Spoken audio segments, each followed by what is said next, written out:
Donc, on va commencer en fait, il est 16 heures.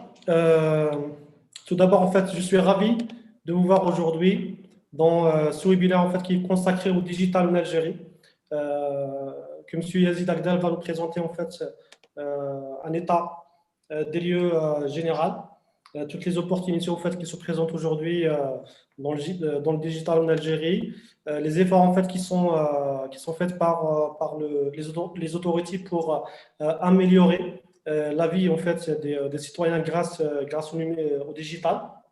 Donc, juste quelques mots en fait par rapport à Algerian Business Club. Donc, Algerian Business Club, son but c'est d'apporter en fait la richesse et la compétence en Algérie.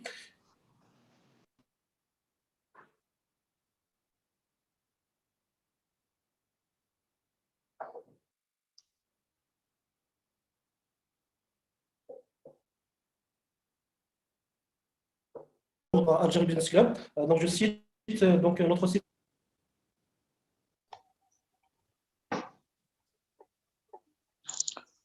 Ahmed, ça se coupe, hein? Je ne sais pas ce que c'est le cas pour tout le monde. Oui, on n'entend pas. Alors, Ahmed, il paraît que tu as un problème sur votre connexion. Allô? Oui, Ahmed, maintenant on t'entend. Il y avait une coupure. Très bien, donc j'ai eu une petite coupure. Donc c'est l'Algérie, hein, donc il y aura certainement des petites coupures comme ça de temps en temps. On a un groupe LinkedIn de 470 personnes. On a aussi en fait un groupe WhatsApp de plus de 80 personnes. On a notre plus grand groupe, en fait, c'est un groupe sur Slack qui a dépassé en fait, récemment les 1000 membres. Il y a beaucoup d'échanges en fait, sur Slack, donc je vous invite en fait, à s'inscrire via notre site internet pour recevoir toutes les notifications, les messages et les échanges via ce groupe-là. On a aussi en fait deux chaînes YouTube, donc une chaîne consacrée au business, aux opportunités, à l'investissement d'une manière générale en Algérie. Une deuxième chaîne en fait consacrée aux success stories. Les success stories, c'est des Algériens, des enfants de l'Algérie en fait qui ont décidé de rentrer en Algérie et qui ont réussi à créer leur business et que en fait leur business marche aujourd'hui en Algérie. Donc ils nous racontent un petit peu leur histoire, comment ils ont réussi à surmonter les obstacles et comment ils ont réussi en fait à mettre leur business sur les rails en Algérie. Donc sans tarder, juste un petit rappel des règles. Donc s'il vous plaît, désactivez vos micros pour ne pas perturber M. Yazid Agdal pendant sa présentation. Donc à la fin, il y aura en fait la pause.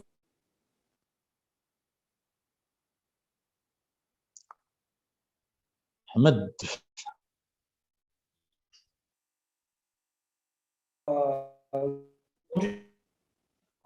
Apparemment, à nouveau, on a une coupure.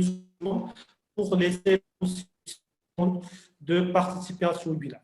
Donc, sans tarder, je passe la parole à M. Agdal pour qu'il commence sa présentation. Alors, bonjour tout le monde. Salam alaikum, marhaba bikoum. Donc, j'espère que ce webinaire va être utile pour l'ensemble des participants. Donc, après la discussion avec Ahmed, on a à présenter un petit peu l'état des lieux du numérique ou du digital en Algérie. Donc, on va parler brièvement de quelques statistiques sur l'utilisation d'Internet et qu'est-ce qui caractérise cette utilisation en Algérie. On va parler de quelques services gouvernementaux qui ont été dernièrement ou même avant offerts aux citoyens, aux entreprises. On va parler aussi du e-payment et e-commerce. Et on va terminer avec un petit passage sur les startups et ce qui se fait dans ce domaine. Et on va terminer avec un petit mot sur le gain que je représente en quelque sorte. Donc, Ahmed, on peut passer au premier slide. Donc, on va parler sur quelques chiffres d'utilisation d'Internet en Algérie. Donc, pratiquement sur une population de 44 millions. Donc, ça, c'est des statistiques récentes qui datent de janvier 2021. ça représente plus ou moins la réalité. Donc, plus ou moins, c'est ce qui existe sur le marché. Donc, on a plus de 46 millions d'abonnés mobiles. Donc, on comprend qu'on a plusieurs personnes qui ont plus qu'une puce. Donc, le nombre d'utilisateurs d'Internet, c'est plus de 26 millions. Donc, sur ces utilisateurs, bien sûr, on a des utilisateurs qui… bien sûr, la présentation sera partagée à la fin, pas de souci. Donc, on a 26 millions d'utilisateurs Internet. C'est énorme, sachant que le grand nombre, bien sûr, c'est des utilisateurs mobiles, mais aussi l'utilisation sur la DSL fixe est aussi importante. Slide suivant, Ahmed.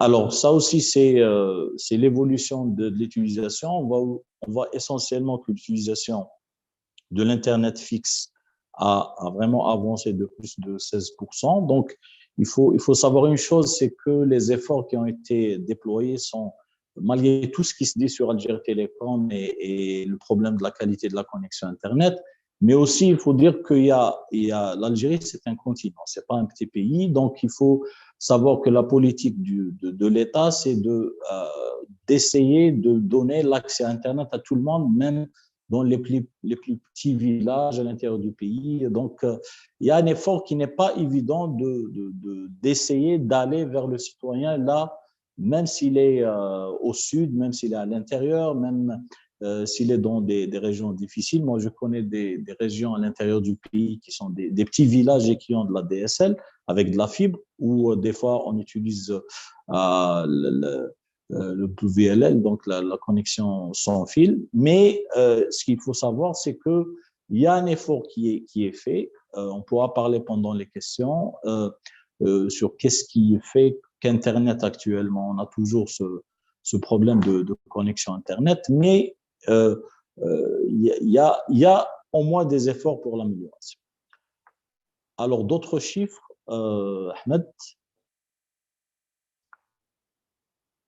Alors, je profite que Ahmed, je pense qu'on l'a perdu. Donc, ce qu'on a d'autre comme des statistiques, donc on a environ 23 millions d'utilisateurs sur Facebook. Donc, ça, c'est un nombre important. Ça représente un petit peu l'engagement par rapport de la population par rapport à ce réseau social qui reste le premier réseau social. Donc, c'est clair que la tranche d'âge, d'autres tranches d'âge qui préfèrent d'autres réseaux sociaux, tels que Instagram, par exemple, qui compte plus de 6,8 millions d'utilisateurs. Donc, on comprend bien que la tranche d'âge, plus on a les jeunes qui sont sur ce réseau social. Sur LinkedIn, on parle d'environ 2,5 millions d'utilisateurs. Ça, on le remarque aussi. Il y a de plus en plus de personnes qui rejoignent LinkedIn pour soit la recherche d'emploi, pour le réseautage, pour faire connaître son entreprise, ses produits. Donc, on a aussi cette tendance vers LinkedIn. Pour Twitter, on a toujours du mal à faire décoller Twitter en Algérie. On a moins de 700 000, donc environ 625 000 comptes, donc utilisateurs. Donc, mais ça donne à peu près une image sur l'utilisation. Ahmed, je ne sais pas ce qu'on a perdu, Ahmed. Il y a des petites coupures Internet et des fois, en fait, ça déconnecte. Allez, pas de souci, pas de souci. Alors, tu vas vers le dernier slide où il y a Twitter. Donc, on a LinkedIn. Juste après, je pense qu'il y a Twitter.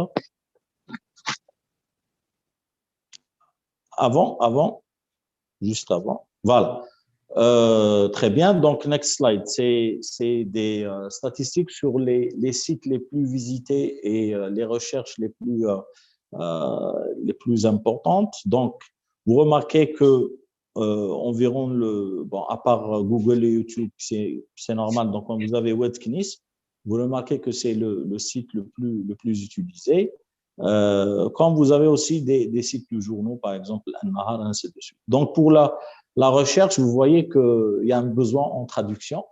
Vous voyez que il paraît que il y a beaucoup de. Bon, c'est l'ouverture, c'est normal. Hein, donc mais le reste, je pense que c'est logique. Donc, des fois, quelqu'un dit comment on utilise Google pour faire de la recherche pour Google. Donc, on cherche Google sur Google. En fait, généralement, c'est lié à Chrome. Hein, donc, en fait, c'est par rapport à Chrome. Maintenant, ça, c'était juste un petit aperçu sur ce qui se passe sur le net algérien. Cette tendance et cette utilisation, bien sûr, a été marquée par l'introduction de la 3G et la 4G.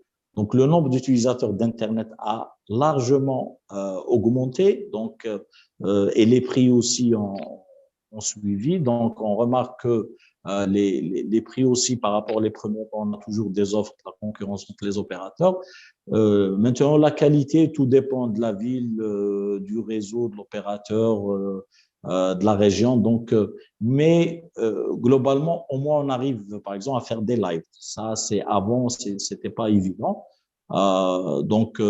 Et cette utilisation d'Internet, ça a été marqué et ça a été en fait très mis en évidence avec la crise du Covid. Donc, le Covid a fait que, par exemple, pour l'éducation, le ministère était dans la précipitation et dans l'urgence et il était dans l'obligation de lancer des cours en ligne. Il y a beaucoup d'entreprises qui ont activé le travail à distance pour les entreprises qui étaient prêtes. Donc, cette crise du Covid, en fait, elle a accéléré un petit peu, si on peut dire, la transformation digitale en Algérie. Donc, ça a poussé beaucoup de personnes, beaucoup d'entreprises, beaucoup de commerces à revoir leur modèle pour s'adapter à cette nouvelle tendance d'Internet et d'utilisation d'Internet. Ahmed, je veux juste s'assurer que tout le monde arrive à m'écouter sans problème. Juste un message, est-ce que tout est OK? Vous arrivez à suivre?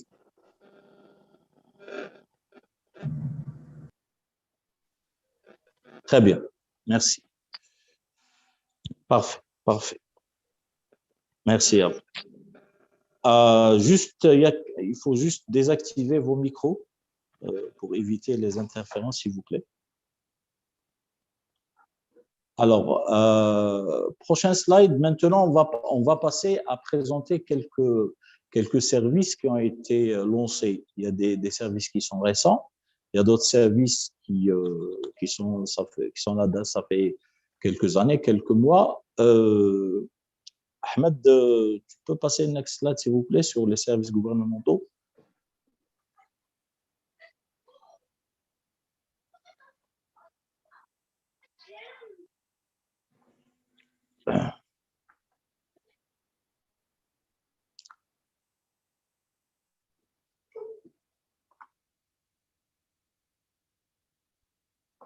Les slides suivants.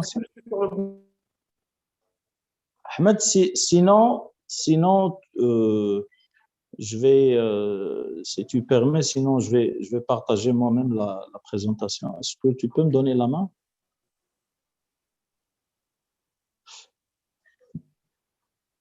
Ahmed? Oui. OK, on continue. Donc, les services gouvernementaux, donc on va commencer par un service qui a été lancé, ça fait environ 2 mois. C'est la possibilité d'avoir l'extrait de naissance et quelques documents de l'état civil à distance avec une signature numérique. Donc, je pense que c'est un service très intéressant qui évite aux citoyens de se déplacer et d'avoir ces documents de chez soi. Je pense que c'est très intéressant comme avancement. C'est clair que idéalement, tous ces documents, normalement, ne doivent pas être demandés aux citoyens. Normalement, avec l'identifiant national de chaque citoyen qui est sur la carte biométrique, normalement, c'est à travers ce numéro que toutes les administrations, si ont besoin de connaître soit l'état civil du citoyen, sa nationalité, son casier judiciaire, toute information liée au citoyen, normalement, tous les ministères, toutes les administrations sont interconnectées et sans demander aux citoyens aucun document, chaque administration ou service de l'État pour avoir les accès s'il vous plaît, au micro. Alors, j'ai dit que, s'il vous plaît, vos micros, juste pour ne pas me déconcentrer. Alors, j'ai dit que l'identifiant national, normalement, c'est l'outil ou c'est le ID qui permet à chaque administration, à chaque service de l'État, d'accéder aux différentes bases de données des ministères en fonction de cet identifiant. Bon, on sait que par rapport on sait que les ministères ne sont pas encore interconnectés. On sait que les ministères utilisent des technologies différentes. Il faut mettre des passerelles en place. Il faut sécuriser. Il y a pas mal de choses qui doivent être mis en place. Mais ça n'empêche que ces derniers efforts sont à saluer. Donc, il y a le portail. Vous avez, avec la présentation, les liens pour chaque service. Vous avez aussi slide suivant, le ministère de la Justice qui a mis en place un portail pour le casier judiciaire. Vous pouvez aussi avoir votre casier judiciaire à partir de la maison sans se déplacer. Ça aussi, c'est important. C'est à saluer aussi. Donc, c'est moins de 3 semaines que ce service a été mis en place. Donc, vous aurez à partir de chez vous la possibilité. Je ne sais pas pour les gens qui sont à l'étranger, est-ce qu'ils peuvent le faire ou pas encore? Je ne sais pas s'il y a une limitation, mais au moins ce service est fonctionnel en Algérie. Ahmed, sinon, si c'est à chaque fois comme ça, peut-être ça sera moi qui partage l'écran. C'est possible de me donner la main?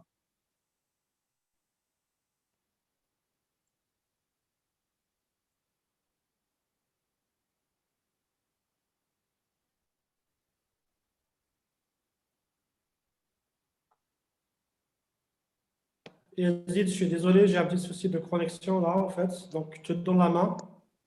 Alors, Ça va peut-être mieux. je ne sais pas ce que vous voyez ma présentation. Est-ce que tu as la possibilité de partager de ton côté, Yazid? Oui, justement, j'essaie de le faire, mais puisque j'ai un petit problème de son sur le PC, donc j'ai basculé vers le téléphone, mais la présentation, pour la faire, il faut être sur… je sais pas, est-ce Je que… vais essayer de le montrer moi-même, là, enfin partager. Vous voyez mon écran là? Oui. D'accord. Je vais passer. Donc, on était où? Alors, ministère de l'Intérieur, puis ministère de la Justice. Encore quelques slides. Encore.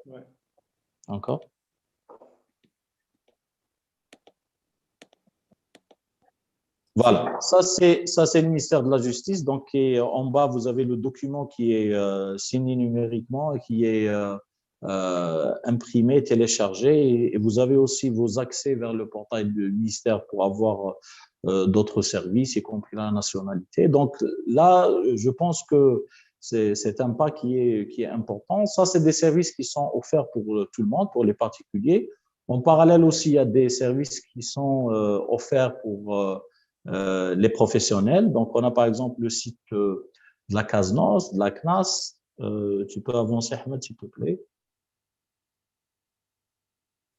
Alors voilà, par exemple, ça c'est le portail de la CASNOS. La CASNOS, c'est la caisse pour les non-salariés. Donc, c'est généralement les managers, les gérants de boîtes et d'entreprises. Donc, ça donne accès aux différentes informations. On peut suivre nos paiements, on peut simuler les retraites. Il y a pas mal de services qui sont dedans. Il y a aussi le portail de la CNAS, ce qu'on appelle le portail de télédéclaration, qui permet aux employeurs le slide suivant, qui permet aux employeurs de télédéclarer leurs employés, de voir, d'imprimer des documents liés à leurs employés. Donc, ça donne pas mal d'avantages par rapport aux employeurs. Sans se déplacer, il y a pas mal de services qui sont faits online. Bon, il reste bien sûr quelques services qui ne sont pas encore dispo, mais c'est un portail qui aide énormément les employeurs à faire beaucoup de tâches et aussi de télécharger et d'imprimer des documents liés à leurs employés. qu'est-ce qu'on a d'autre? Next slide. OK. Donc là, on a parlé sur quelques services. C'est pas les seuls. Là, il y a d'autres administrations. C'est juste pour dire que sur la partie gouvernementale et services administratifs, il y a une avancée. Il y a des avancements. Par exemple, pour l'état civil, avant, on était obligé d'aller vers sa commune de naissance pour avoir le 12, le S12. Là, maintenant, on peut extraire l'extrait de naissance à partir de n'importe quelle mairie. Donc, il y a pas mal d'avancées. C'est vrai que c'est pas ce qui doit être fait en 2021, mais on peut dire qu'il y a des efforts qui sont déployés, il y a des efforts qui ont été faits pour améliorer le quotidien des Algériens. Maintenant, pour la partie e-payment, donc là, je suis sûr que sur pas mal, c'est même les gens qui sont en Algérie, donc c'est grâce à la crise du Covid que les gens ont découvert, par exemple, qu'ils peuvent payer leurs factures téléphoniques, factures d'Internet, Sonnet Gaz, CEAL, toutes les factures qu'on peut les payer à travers Internet. Donc, juste pour dire les gens qui ne sont pas alors, juste pour savoir que quand on parle de e-payment en Algérie, donc on a deux types de cartes de paiement. Donc, les gens qui ont des comptes bancaires ont la carte interbancaire, la carte CIB. Et comme vous savez, la plupart des Algériens ont passé par le CCP. Donc, il y a toutes les personnes qui travaillent dans l'étatique reçoivent leur salaire dans leur compte CCP. Donc, et là où on a le plus grand nombre de clients, on a environ 20 à 22 millions de clients. Les clients d'Algérie Post, ils ont une carte qui s'appelle Vehabia, qui est l'équivalente du CIB. Donc, vous avez, je pense, j'ai pas les chiffres exacts, mais je pense que les comptes bancaires, on ne dépasse pas les 2 à 3 millions, mais en termes par rapport à la carte d'Algérie Post, on a environ 22 millions. Donc, le potentiel de croissance et de paiement en ligne, il est chez Algérie Post. Donc, c'est pour ça qu'on a deux API de paiement en ligne. Donc, on a l'API de Algérie Post et on a l'API de la carte interbancaire, la carte CIB des banques. Donc, sur chaque site de paiement en ligne, soit pour payer ses factures ou payer autre chose, vous avez généralement toujours le choix entre la carte Dahabia et la carte CIB. Donc, vous avez, par exemple, j'ai pris juste quelques captures. Donc, vous avez le site d'Algérie Télécom qui vous permet de payer ses factures, de payer son abonnement Internet. Ce qui est intéressant ici, c'est qu'il y a alors, les questions, vous les laissez à la fin, s'il vous plaît. Oui, juste. Alors, Oui, vas-y, oui, Ahmed. merci de me rappeler parce qu'en fait, je vous demande juste à tout le monde au fait, de couper leur micro, comme ça on ne va pas perturber M. Yazid Agdel pendant sa présentation. Et on va consacrer en fait toute une partie de temps pour les questions-réponses à la fin, Inch'Allah. D'accord? Très bien. Alors, par exemple, pour Algérie Télécom, ce qui est intéressant, par exemple, vous avez votre abonnement qui expire aujourd'hui à 16 heures. Et là, vous ne savez pas, vous rentrez à la maison à 11 heures, à 23 heures. Et si vous payez en ligne à 23 heures, la connexion Internet est libérée tout de suite. L'avantage, c'est que c'est automatisé, donc c'est pas un truc administratif, il n'y a pas d'agent qui valide. Ça, c'est intéressant. Donc, ça permet de faciliter beaucoup de choses. Vous avez aussi les autres CL, par exemple, pour payer les factures en ligne par carte CIB, c'est la société d'eau. Donc, sur les autres wilayas, vous avez l'Algérie des eaux, vous avez Sonnet Gaz, vous avez pratiquement toutes les factures des opérateurs téléphoniques. Vous pouvez faire les recharges téléphoniques aussi par carte CIB ou carte Dahabia. Par exemple, vous avez le CNRC qui a des services, on peut les payer en ligne. Vous voyez, quand on paye en ligne, donc vous avez les deux cartes. Juste une chose, il y a beaucoup de personnes qui disent que quand on paye en ligne, il y a un risque. Oui, il y a personnellement, je paye les factures en ligne, ça fait 4 ans, j'ai jamais eu de problème.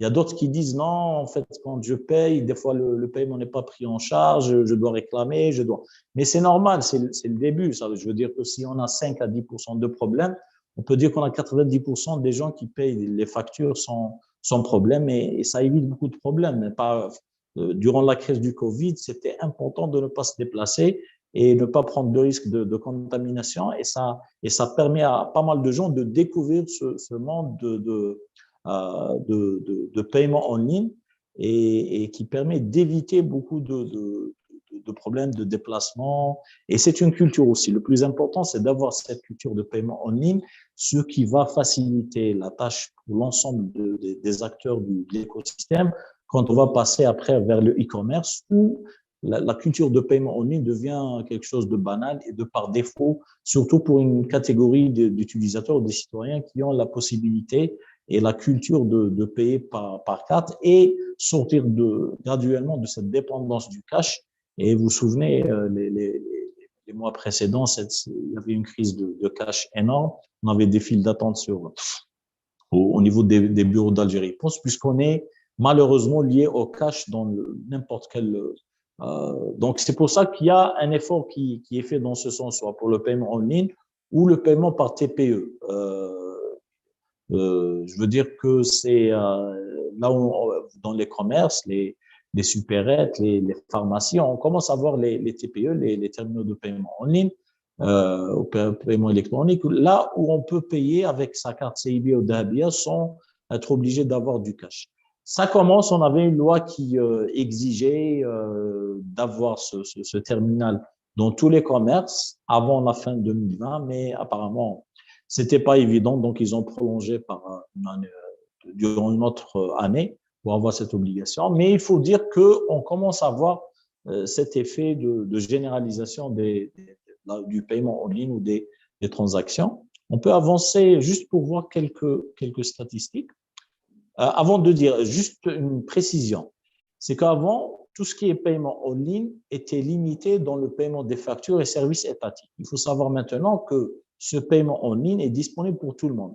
Sur la capture d'écran, ça c'est un site de commerce en ligne en Algérie qui s'appelle Data Labastor, donc qui est destiné spécialement pour les étudiants. Vous remarquez qu'il propose le paiement en ligne avec la carte Dahabia. Donc c'est un service privé, une boîte privée qui propose ces services.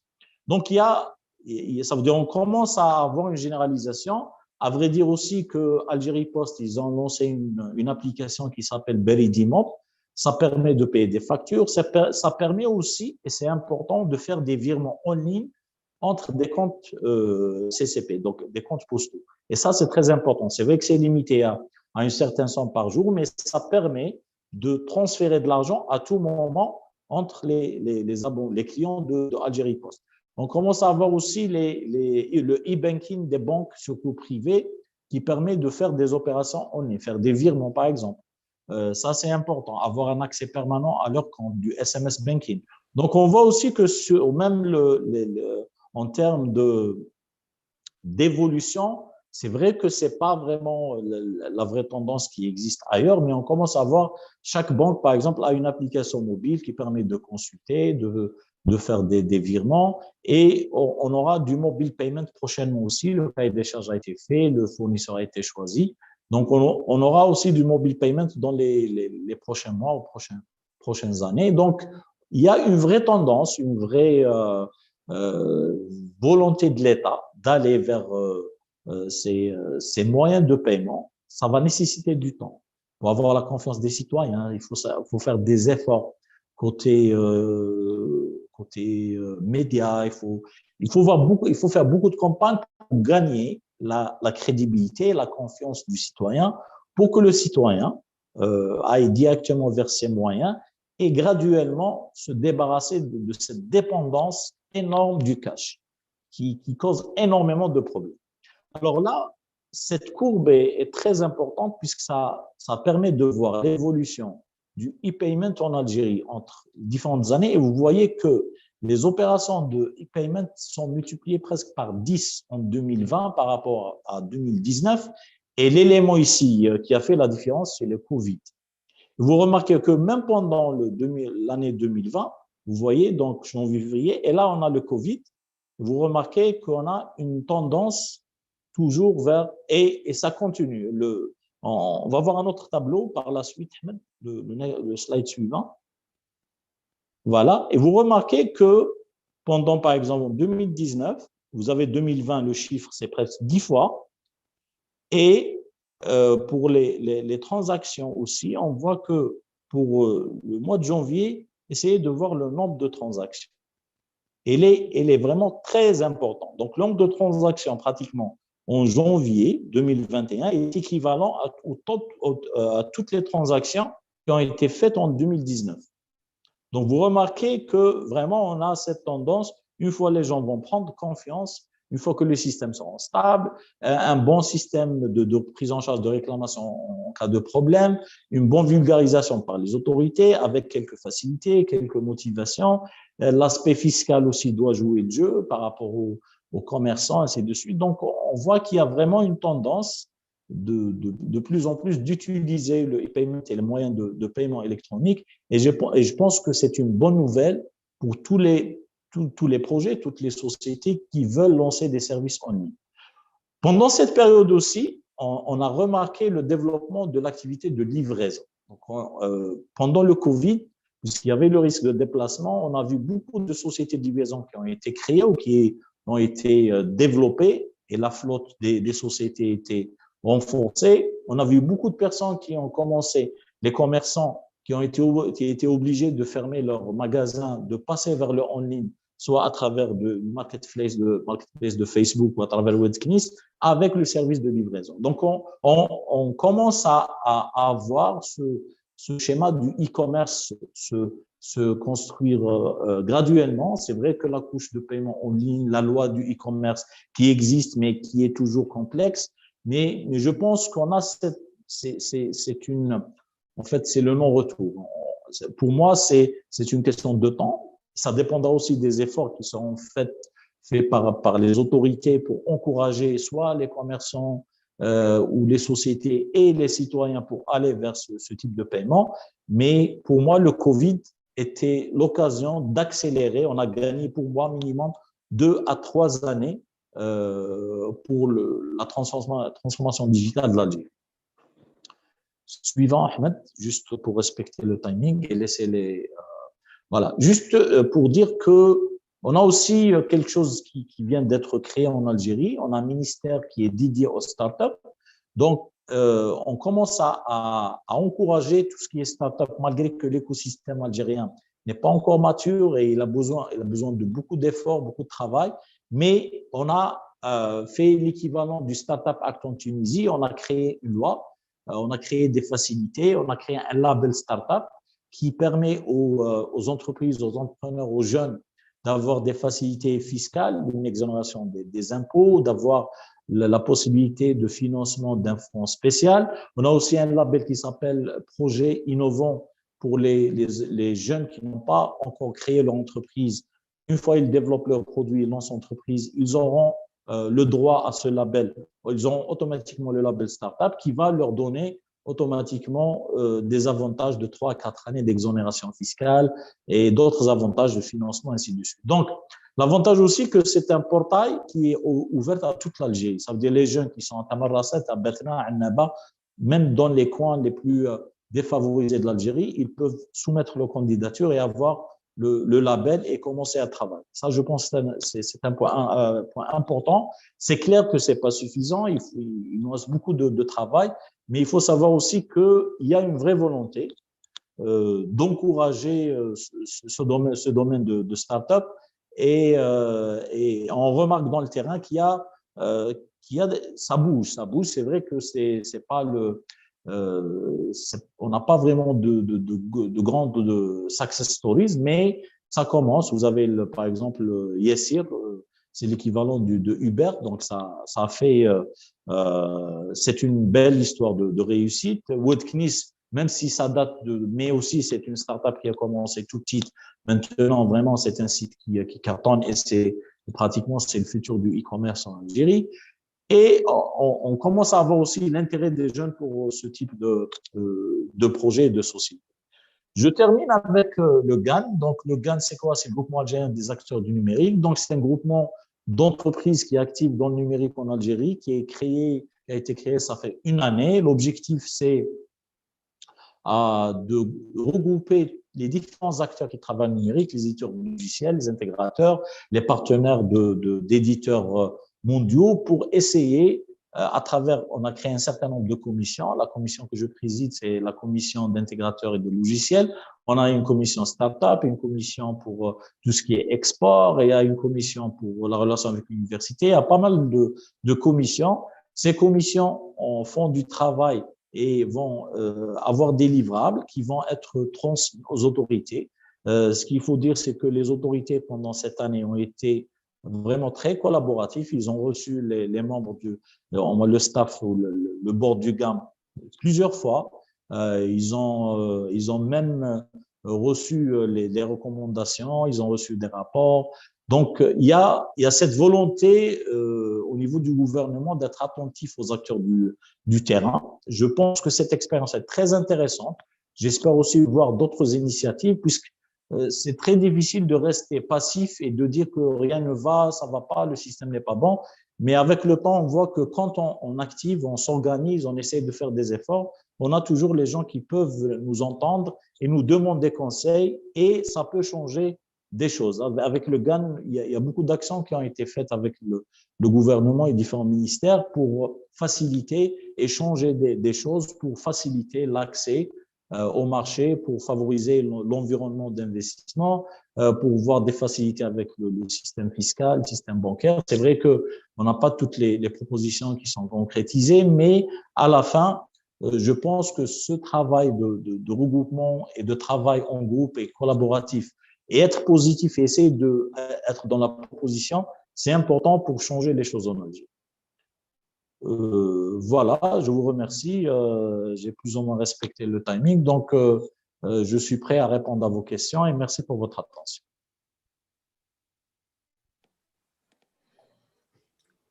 Merci Yazid, merci beaucoup pour cette présentation, cet état des lieux du digital en Algérie. On a bien suivi en fait, c'était vraiment très enrichissant. Des informations en fait que moi-même j'ignorais, étant donné que je suis 3 ans en Algérie depuis que je suis rentré en France.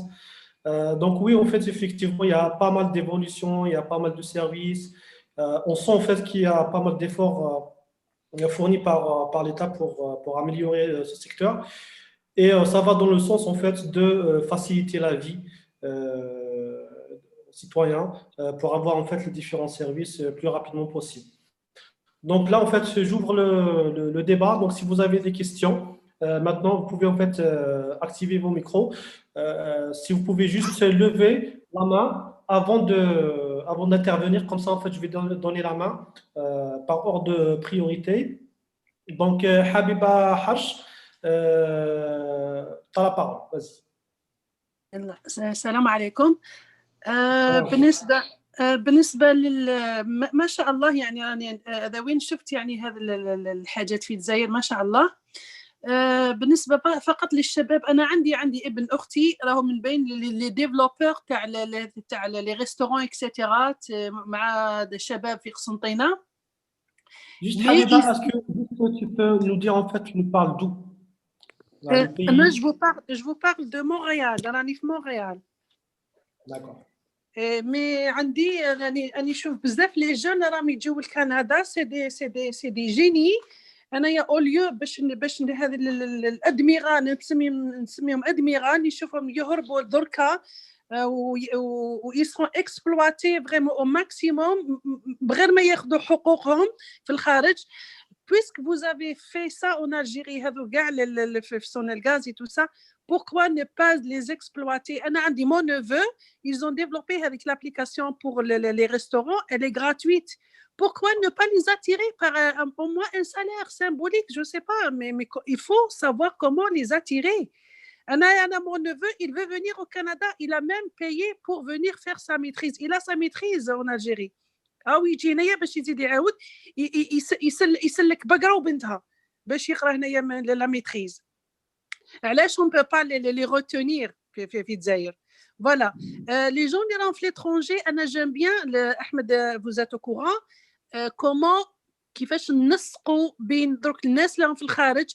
انا هذو اللي الناس اللي يجوا يقراو هنايا، وعلاش ما نديروش دي زيكول دي كونترا. انا شفت في مصر كاينين دي زيكول فاتحين من كندا، فاتحين في مصر.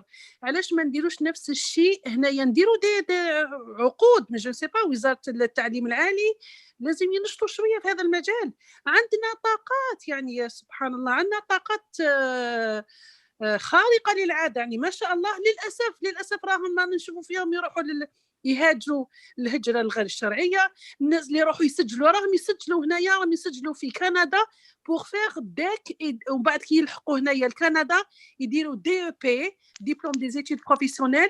واش على جال باك الكواغط، على جال البابيي بور افوار لا ريزيدونس كنديان. واش يخدموا دي ليفغور. الوقت راهو من ذهب. انا هذاك الشخص اللي يضيع عام وعامين ومن بعد لازم يخدموا دون لو دومين 2 ans اخرين، يعني 4 ans، وهو يخدم دي ليفغور alors que هو سي ان انفورماتيسيان كي بو فير بوكو. الحكومه لازم شويه. انا كما احمد على بالك بلي عندي علاقات، اني نهضر معاهم بصح لازم يتحركوا شويه، لازم يتحركوا مع هذا المشروع ما شاء الله يعني. S'il te plaît, un petit peu bref et poser ta question, comme ça on va laisser ما كيستيون لو موند. انا نشوف عندنا احنا في الجزائر ما فامي بيرسونيلمون ils ne sont pas, je pense, au courant, parce que le fait que mon neveu en personne il veut quitter l'Algérie, c'est déjà quelque chose. Peut-être les gens ne sont pas au courant, et essayer de recruter des informaticiens et développeurs, essayer de leur créer des postes. Voilà, c'est ça ma question. Merci. En fait, le problème est un peu complexe. Le problème, il y a une partie, c'est politique, ça nous dépasse, mais aussi il y a la notion de choix par défaut. Ça veut dire, il y a des gens, pour eux, l'étranger, c'est un choix par défaut, chose qui n'est pas forcément correcte. Il y a aussi, il faut dire que le monde en Algérie, pour payer des informaticiens, donc on a pour travailler en Algérie, soit on va aller vers le public. Le public, le problème, c'est que c'est très limité en termes de salaire et de possibilités d'évolution. Et de l'autre côté, aller vers le privé. Maintenant, je vous dis une chose, c'est que à Alger, par exemple, on a du mal. Il y a des entreprises qui ont du mal à trouver de bons développeurs, C'est vrai qu'en Algérie, on a cette problématique de centralisation sur Alger, les grandes villes, mais on a un besoin. Le besoin est là.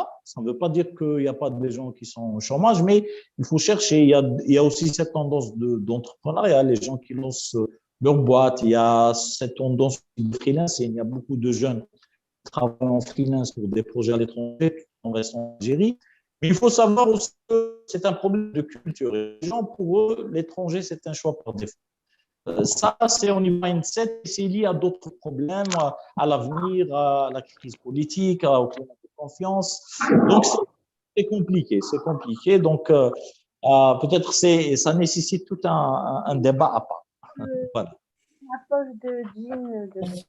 Merci Yazid. Je vous demande juste en fait aux autres de couper leur micro, s'il vous plaît, pour ne pas perturber en fait le débat.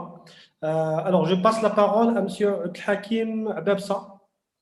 Oui, salam alaikum. Merci Yazid et merci Ahmed pour l'organisation et la présentation. Tu peux en fait me dire tu parles d'où? Je suis en Algérie, Rani fait Maskar, et je travaille à distance pour une entreprise américaine. Alors juste pour l'anecdote, ils m'ont demandé ni acte de naissance, ni papier, ni rien du tout. Et on est payé en dollars. La chose, je voulais juste ajouter quelque chose par rapport à cette présentation qui est excellente, c'est la chose suivante. Aujourd'hui, nous avons besoin que les administrations publiques, l'État, le gouvernement, les ministères, etc., se digitalisent d'abord, se transforment, optent pour la transformation digitale d'abord, pour ensuite faciliter. Maintenant, on a toutes ces motivations pour créer des sites internet, des startups.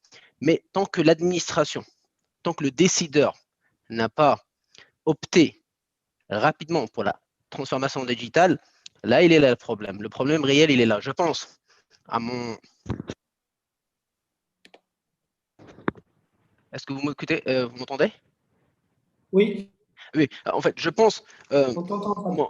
mon point personnel, c'est-à-dire qu'actuellement, nous travaillons, par exemple, je travaille pour une société américaine et je passe mon temps à discuter avec les ministères au Moyen-Orient. Bien sûr, l'entreprise se fait de l'argent parce qu'on gagne des projets au Moyen-Orient avec les ministères. الحاجة اللي تغيظك تقول وبلادنا وين راهي. Pourquoi il n'y a pas cette volonté, enfin, la volonté elle existe, mais qui décide? Qui va faire en sorte que, oui, c'est bon, on va faire la transformation digitale au sein de nos administrations. Je voulais juste ajouter ceci et merci beaucoup, Yazid et Ahmed. Shukran. Merci à vous. En fait, sauf ce que je sais au moins de près, c'est que cette volonté existe, il y a des projets qui sont lancés, mais il faut savoir aussi que les projets faits public, c'est pas évident de les lancer à temps et d'avoir l'avancement à temps, puisque c'est difficile d'avoir de très bonnes compétences au public, puisque les gens quittent à cause du salaire, plein de contraintes. Donc, même pour lancer des projets, pour le suivi et un projet, quand on parle de transformation digitale, des plateformes, vous avez un projet fait l'infrastructure, fait la sécurité, fait la base de données, fait le développement, fait l'intégration, fait la gestion de projet en lui-même. Tout ça, ça demande des compétences. Et c'est pas évident toujours d'avoir toutes ces compétences à l'intérieur des administrations. C'est pour ça que l'État doit trouver un moyen pour soit sous-traiter tout ça avec des boîtes locales et faire émerger des grandes boîtes de services qui assure ça, ou trouver un autre moyen, puisque là c'est problématique. Ça veut dire que même toutes ces plateformes qui sont lancées, avec le temps, il faut les maintenir, il faut les sécuriser.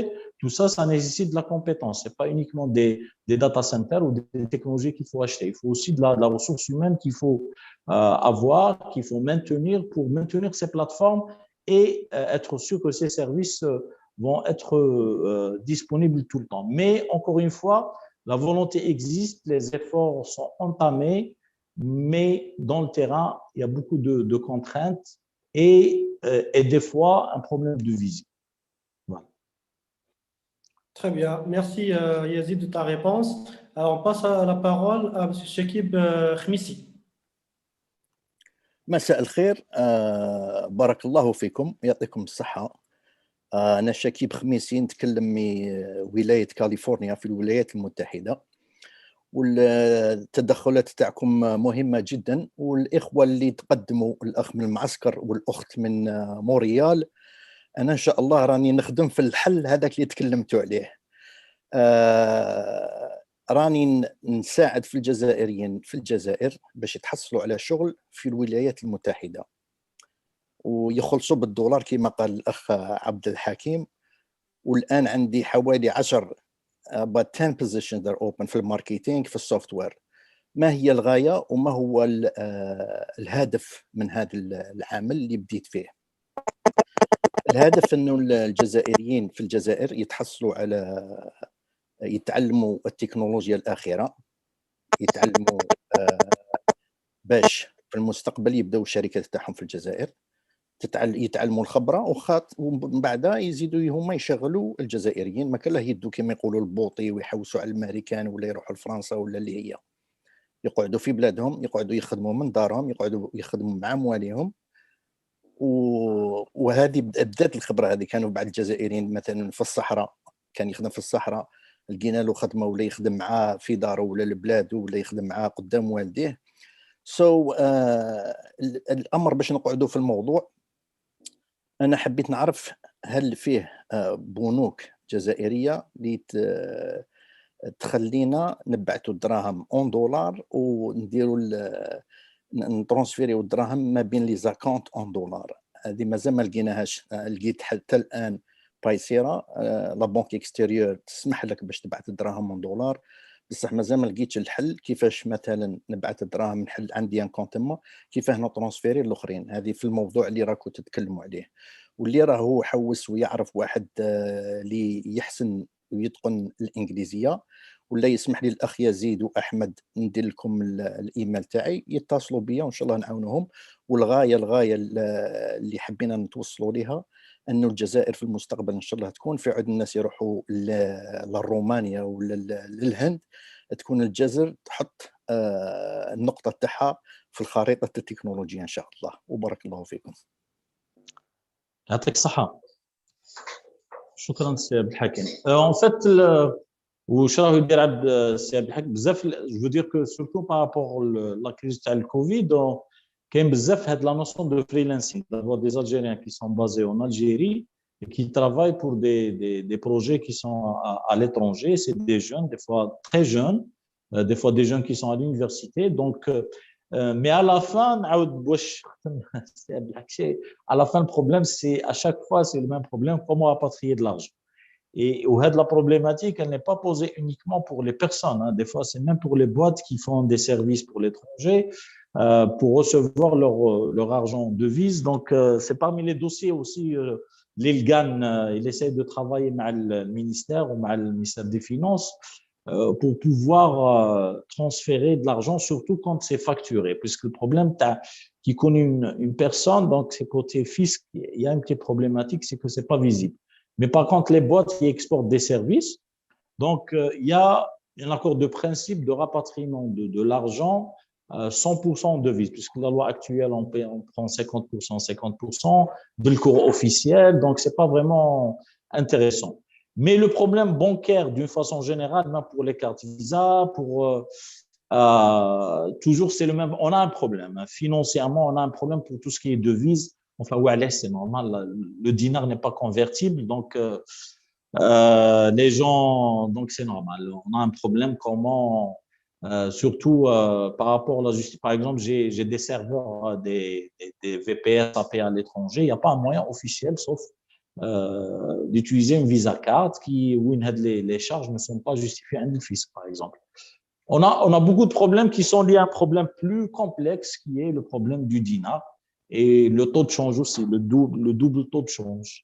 Donc, enfin, les gens essayent de trouver des workarounds, hein, des solutions, mais Inch'Allah, j'espère que les choses vont s'améliorer dans le futur. Merci Yazid pour ta réponse. Alors, je passe la parole à M. Boukhar Fayassi. Il peut intervenir. Salam alaikum. Merci beaucoup pour cette présentation. Moi, un peu mon point de vue ou ma question, c'est beaucoup plus l'aspect technologique. On a l'impression que le digital, c'est uniquement le e-payment ou les ventes en ligne et tout ça.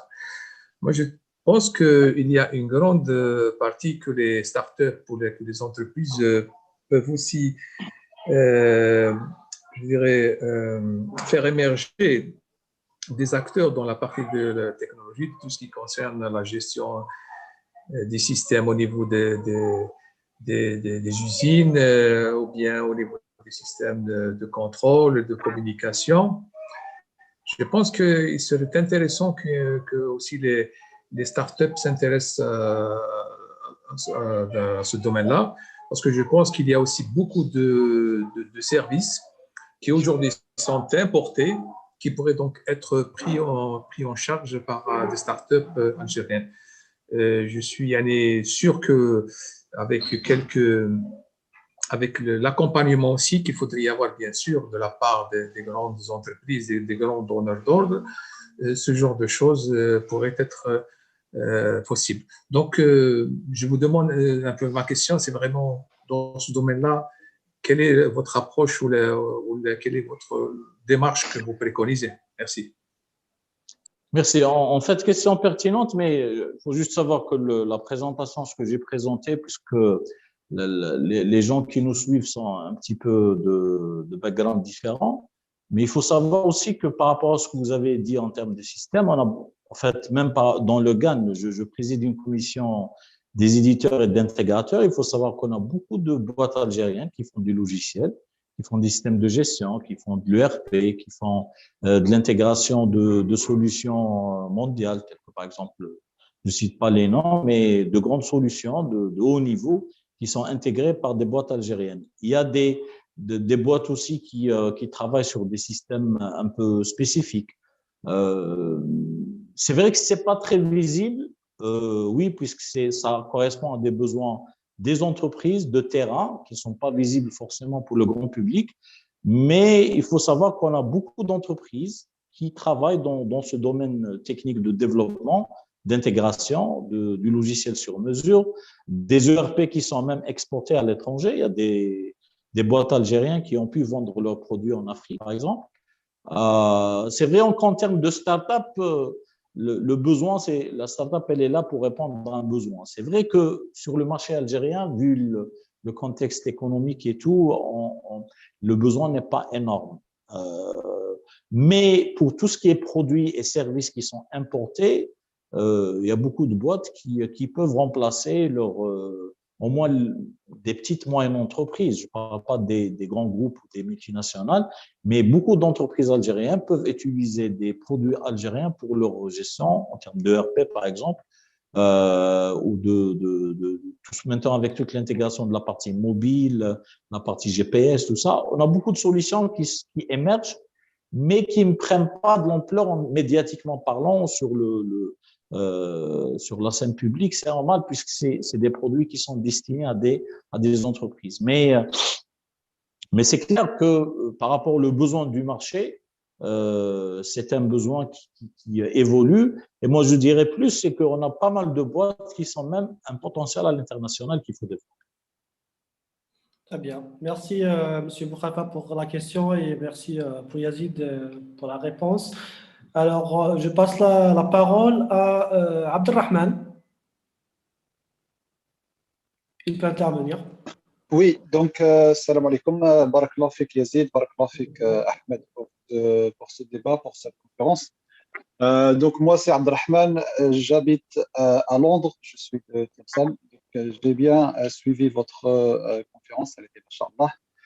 Je crois que ma question, elle a été déjà posée par, enfin, c'est pas posée, mais je veux dire plutôt, elle a été déjà donc discutée par quelques-uns, comme par exemple Shakib et aussi le frère Abdelhakim. Mais moi, en fait, ma question, c'était plutôt si, par exemple, une start-up qui est au Bled, en Algérie, elle veut donc développer des produits digitaux et elle veut vendre ses produits digitaux à l'international. Je pense que c'est pas possible. Je pense que c'est pas possible aujourd'hui, sauf si, par exemple, on passe par des comptes des amis qui sont en France, qui sont, par exemple, je ne sais pas, aux États-Unis. Je ne sais pas si c'est possible ou pas. Je ne sais pas si la GAN ou le GAN, ils sont en train de faire un travail de pousser, par exemple, l'État à plutôt donc, faire par exemple, un système qui est ouvert, ou je ne sais pas, parce que là, on ne voit rien. Donc, on voit plutôt une route qui est bloquée, un tunnel qui est noir, on ne voit pas de sortie. Voilà. D'accord. Alors, en fait, quand on parle de produits digitaux, en fait, on a deux types de produits. Si le produit est un produit qui est exportable à des sociétés, donc ça peut être c'est-à-dire on a une facture derrière. Quand il y a une facture derrière, il y a la notion d'exportation de services. Et malgré que c'est compliqué, on essaie de débloquer un petit peu la situation, mais c'est possible. Ça veut dire qu'on fait la facture et on reçoit notre argent à travers les voies bancaires. Et en fait, pour ça, il y a un travail qui se fait pour que les choses se règlent. Maintenant, le problème se pose quand on vend un produit pour les particuliers, par exemple, à l'étranger, les gens vont payer par leur carte bleue. Comment rapatrier cet argent en Algérie? Là, c'est le grand problème, puisqu'il y a un problème fiscal déjà, puisqu'il y a un vide.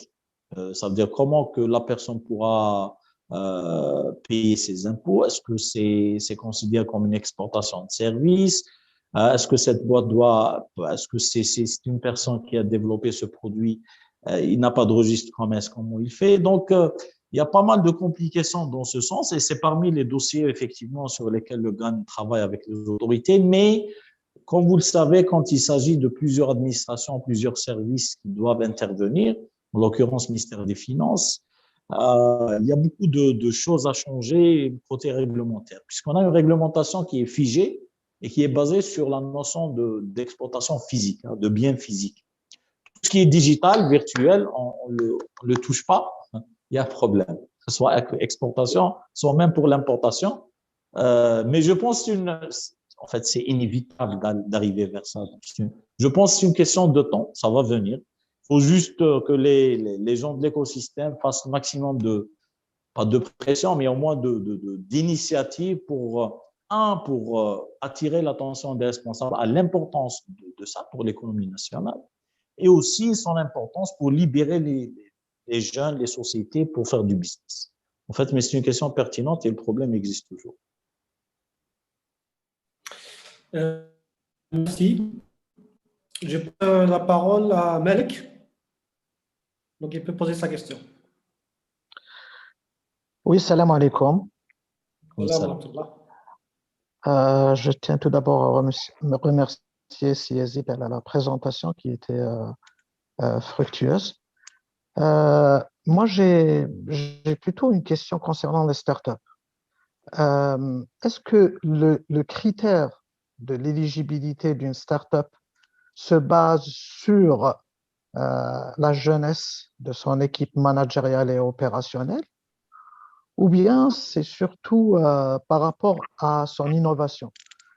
Parce que je remarque qu'au fait, ici, les startups, côté surtout gouvernemental, c'est comme si quand on parlait d'un enseigne version 2. Et là, en fait, c'est la même chose que quand tout à l'heure, vous avez parlé des startups. Vous étiez dans la même logique, Yazid, c'est-à-dire que vous disiez que le portail pour les startups, c'est ouvert pour tous les jeunes qui sont sur le territoire algérien. Donc là, c'est un petit peu confus. Est-ce qu'on s'aligne aux règles internationales concernant les startups, ou bien on a une version typiquement en point DZ? La deuxième question, c'est au fait par rapport au site de e-payment. Au fait, là, il y a également un souci de disponibilité du service de e-payment. C'est-à-dire que la plateforme, elle existe, mais lorsqu'on effectue des paiements en ligne, des fois, on a des soucis, des coupures, des coupures entre le lien, entre le site et la SATIM. Donc, en fait, ce manque de disponibilité continue diminue un petit peu la valeur de ce marché ou de cette méthode de paiement. Donc, je pense que l'État, c'est vrai qu'elle a fait des efforts par rapport à ça, mais je pense qu'elle doit faire d'autres efforts concernant l'aspect disponibilité. Je vous remercie. Merci, Simalk. Alors, en fait, je commence par la première question. En fait, les startups, initialement, il n'y a pas de… On parle de jeunes, c'est vrai, puisque généralement, c'est la tendance, mais du point de vue légal, il n'y a pas de limite côté âge. Donc, c'est tout le monde qui pourra postuler, en fait, à ma connaissance. Maintenant, est-ce que c'est les l'ANSEJ bis? Non, puisque l'ANSEJ, c'était un financement côté argent pour acheter de l'équipement, pour après les gens ont passé à autre chose. Là, c'est un financement. Le financement qui sera fait, c'est un financement sous forme d'introduction des actions du fonds dans les actions ça veut dire l'État ou le fonds va être actionnaire de la boîte. Donc, c'est pas de l'argent, on ne donne pas de l'argent, mais c'est un actionnariat dans la boîte. Autre chose, pour l'innovation, initialement, oui, le projet doit être innovant dans son domaine. Maintenant, il y a une commission, bon, tout dépend le domaine, pas forcément technologique. Donc, la commission va juger est-ce que le projet, puisqu'à un moment donné, il faut aussi faire la différence entre une start-up et une PME ou TPE. Donc, ici, on a les critères d'innovation, de scalability, vraiment, est-ce que la start-up, elle est là pour donner un projet innovant qui règle un problème dans la société. Mais pour moi, tout ce système, cet écosystème a besoin de temps pour s'élaborer et s'éclaircir. Mais à mon avis, c'est loin d'être l'ANSEJ bis, parce qu'il y a beaucoup de différences. J'ai même écrit un article sur ça. Pourquoi les startups ne sont pas la version 2 de l'ANSEJ. Pour le deuxième point sur le e-payment, en fait, pour moi, enfin, personnellement, je dis que la plateforme de la SATIM ou d'Alger, elle est relativement stable.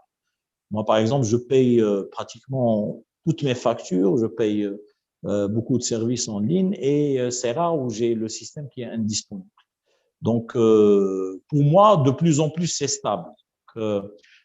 Des fois, c'est vrai que peut-être on peut payer par exemple une facture en ligne et il n'y a pas de synchronisation avec par exemple la sonne et le gaz, peut-être on a une coupe. Ça arrive, mais globalement, la plateforme est stable.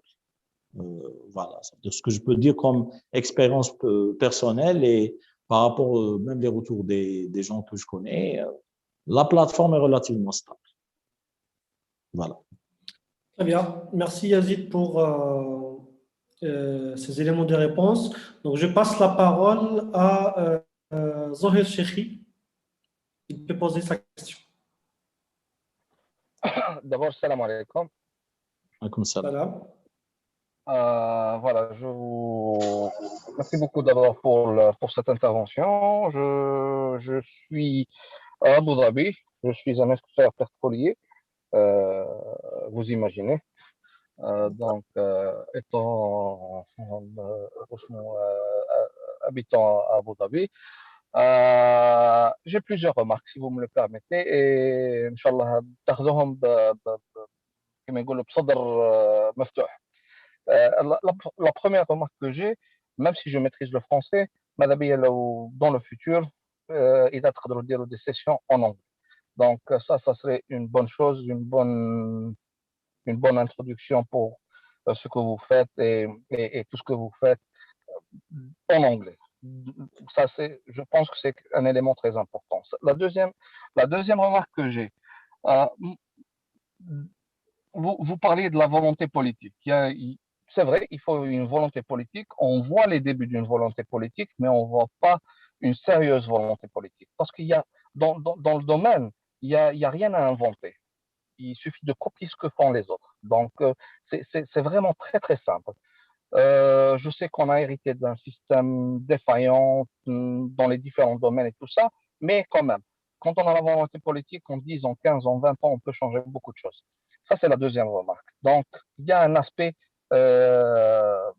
qui est dû à cette, je dirais, petite volonté politique et incomplète volonté politique.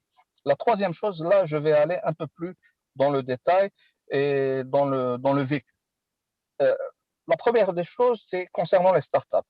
Moi, je suis rentré à plusieurs reprises de le site les startups et je suis sidéré de la médiocrité d'un tel site. C'est un site médiocre qui n'a aucune vision, rien. Et il n'y a aucune information dedans. Et quand vous appelez les gens à Sidi Abdallah, ils disent Khoya, khalik min le site, arwahou anna, on va vous donner les informations. Et ça m'est arrivé à moi et à plusieurs personnes. Donc, on veut développer quelque chose où on n'arrive même pas à le médiatiser ou à lui donner de la valeur à travers un site respectable. Donc, les organisateurs, merci pour ce que vous faites, mais si vous connaissez ces gens-là, demandez-leur d'un petit peu changer le site à la il ne sert à rien. Donc ça, c'est la troisième remarque. Quatrième remarque qui est proprement dite. Je connais des sociétés algériennes, dans les normes internationales, c'est des startups. Ils sont en train de développer des softwares qui sont dédiés à l'oil and gas industry. Donc, c'est des softwares qui ont besoin de beaucoup de know-how et de beaucoup d'expertise. Quand il y a des services pétroliers qui sont innovants, qui rajoutent les différentes institutions, disons, de l'État et de la Sonatrach, qui ont proposé, ils disent, l'appel d'offres. Qui يفوت على l'appel d'offres يقول له انت ما عندكش اكسبيريونس او لازم لك 10 سنين اكسبيريونس في l'appel d'offres دونك انت ما تقدرش تشارك دونك سي حلقه مفرغه. On est en train de patiner, de patauger, où on veut, selon certains dires, donner de l'importance et de favoriser les startups ويخلوهم يخدموا, mais de l'autre côté يقول لك اسمه في un appel d'offres اللي يقول لك لازم تدخل له وتدخل له مع des compagnies internationales يقول لك لا انت ما عندكش 10 ans d'expérience, لازم لك 10 ans d'expérience لانه l'appel d'offres ولا loi تقول باللي لازم لك 10 ans d'expérience, donc ما عندكش, donc tu peux pas. Alors que je connais Je connais des sociétés qui sont en Algérie qui ont développé des softwares اللي راهم 3 ولا 4 في العالم برك. Et ils sont en train d'exporter leur software vers l'étranger. بصح في بلاده ما قدرش لانه يروح كما قلت لك يروح لاسوناتراك ولا يروح للمينيستر ديال الانرجي ديمي يقول له خويا با حنايا ما نقدروش نعطوك جو كري لانه لو كري ما يمشيش دونك لازم تدخل زهير شوف معليش شوف bon merci pour cette boule d'énergie positive. Alors, il faut dire que nous ne représentons pas le gouvernement, on présente nous-mêmes. On essaie de faire des choses positives et de donner de l'espoir aux gens. On ne parle ni au nom du gouvernement, ni au nom du ministère. On sait tous que le climat des affaires ou l'écosystème en Algérie est très difficile. L'accès au marché est très difficile. L'environnement, il quitte. Mais on essaie quand même de dire ce qu'il y a, des opportunités qu'il y a et les choses qu'on peut faire. Donc,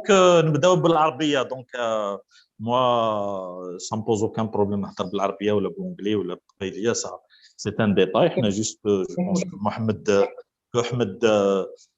bon, on a dit que c'est la diaspora, donc généralement, c'est des gens qui sont généralement francophones ou l'autre, mais il n'y a pas de directement, il n'y a pas de souci.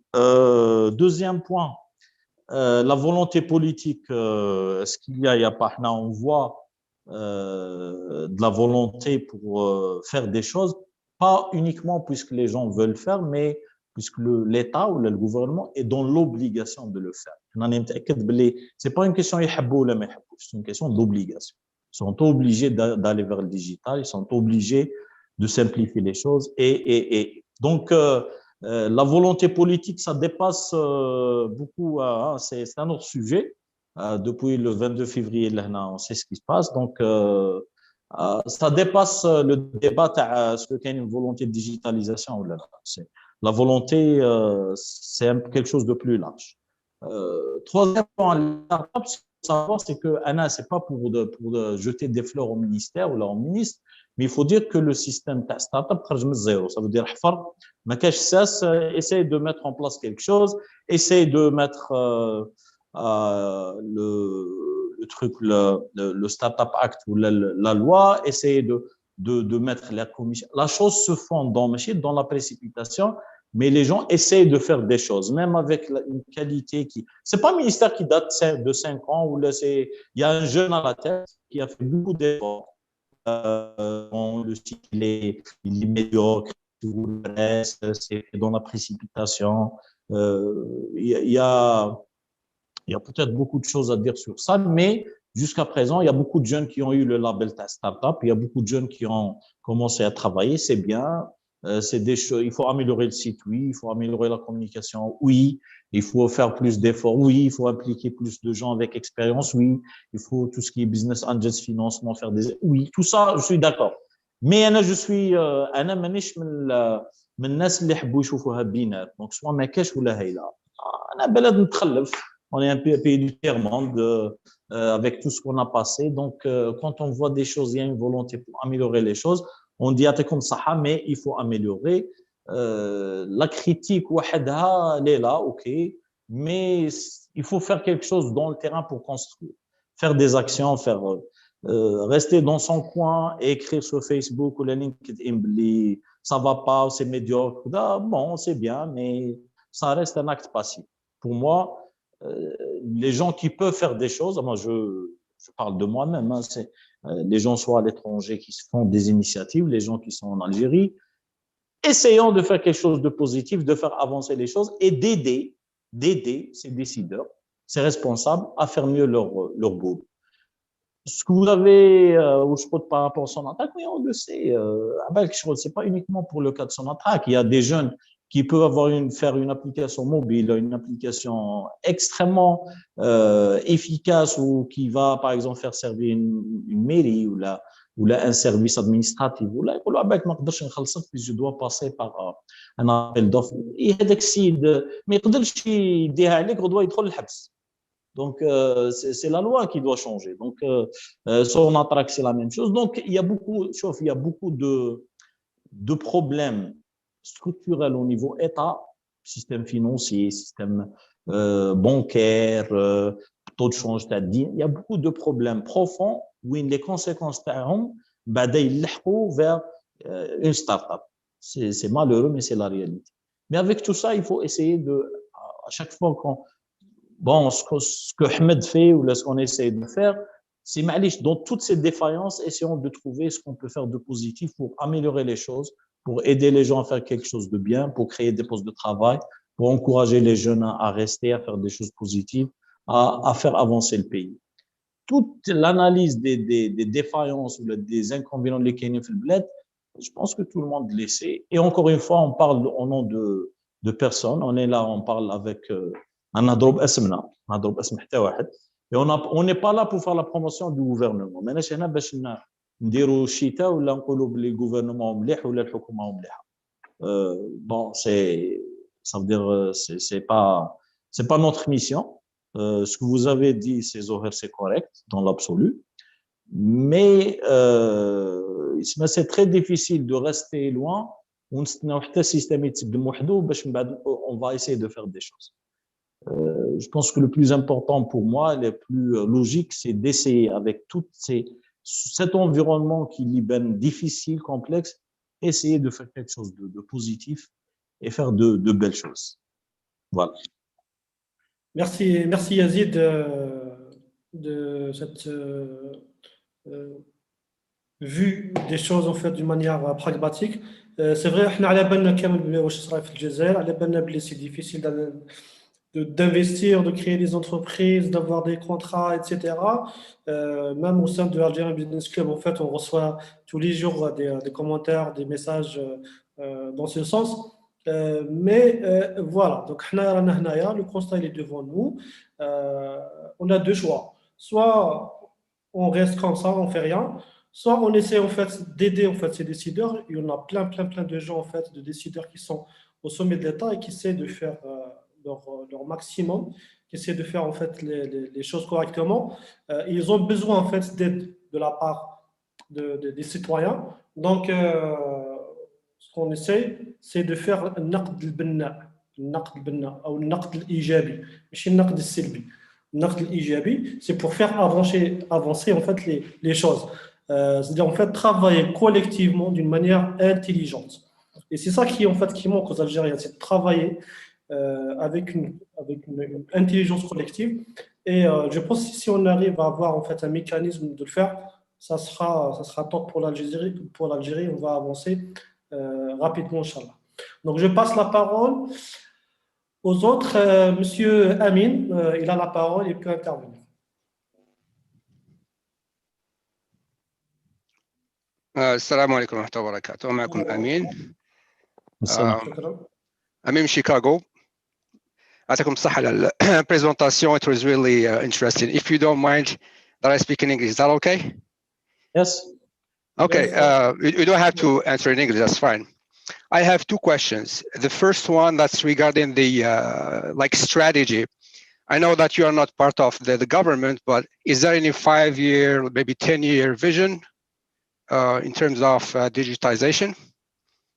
And the second question is, what are your expectations from the Algerian diaspora? Any specific expectations, something like that? Jazakallah khair. شكرا. باش نريبونديو احمد دوك نريبونديو بالانجليزي عفوا صحابنا. لا معليش ريبوندي بالعربيه كما حبيت. انا حاب ريبوندي بالقبيليه. معليش.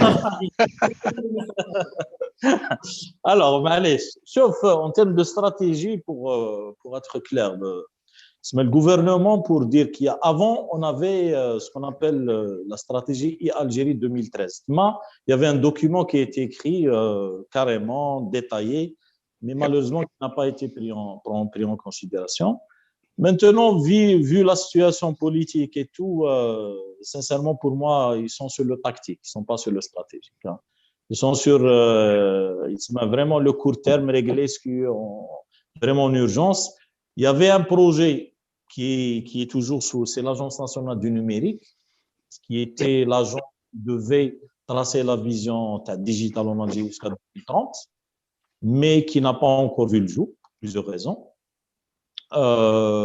Pour la diaspora, sincèrement, ce que je vois, ça reste un avis personnel, c'est qu'il y a deux axes à faire. Bon, il y a des gens qui veulent rester à l'étranger, essayer de lancer des choses au pays. Il y a des gens qui veulent rentrer et faire des choses. Je pense que les deux cas, on peut faire des choses. Il y a beaucoup de compétences en Algérie, donc on peut les faire travailler à distance, qui m'aident. Comment il s'appelle, Hakim ou là. Ça veut dire essayer d'avoir du outsourcing, ça veut dire avoir des ressources en Algérie qui travaillent pour l'étranger, ou la lancer des boîtes carrément à l'étranger avec de la ressource humaine en Algérie, surtout pour les ressources disponibles, par exemple du IT ou d'autres disciplines. Comment on peut, les gens qui sont intéressés pour rentrer, avec l'Algérie, c'est un pays vierge. Il y a beaucoup de domaines qui sont à faire. Mouchno, encore une fois, les gens il faut avoir vraiment le souffle. Vraiment, il faut avoir le souffle. Il ne faut pas se décourager. Il ne faut pas. Vraiment, l'administration, le système fiscal, le système financier, l'éducation, la santé, il y a beaucoup de contraintes terrain. C'est pour ça que les gens, il faut s'attendre à tout ça. Mais dans les domaines, je pense qu'il y a beaucoup de choses en Algérie à faire, surtout donc avec cette tendance d'aller vers la production nationale et éviter l'importation. Je pense que, bon, bien sûr, tout dépend du domaine, mais pour moi, l'Algérie, il y a beaucoup, beaucoup de choses à faire, soit en Algérie ou les produire en Algérie et exporter à l'étranger. Mais à la fin, la diaspora, pour moi, elle a toujours un rôle à faire à l'image de ce qui se fait pour les Marocains, ou les Tunisiens, ou les autres nationalités. Merci. Merci Yazid. On passe la parole à monsieur Ahmed. ما كاش des femmes qui interviennent pour ne pas te taxer de...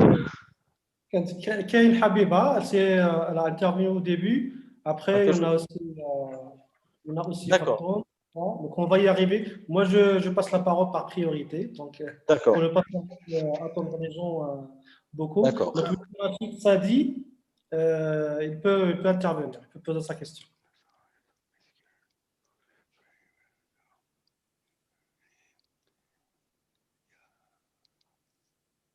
Rachid Sadi, il est là.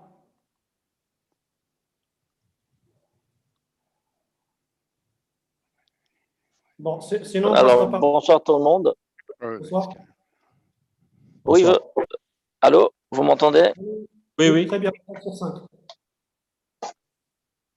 Alors, merci beaucoup. Merci pour la qualité des échanges. Je vais essayer d'être bref puisque des sujets déjà ont été traités par les différents intervenants.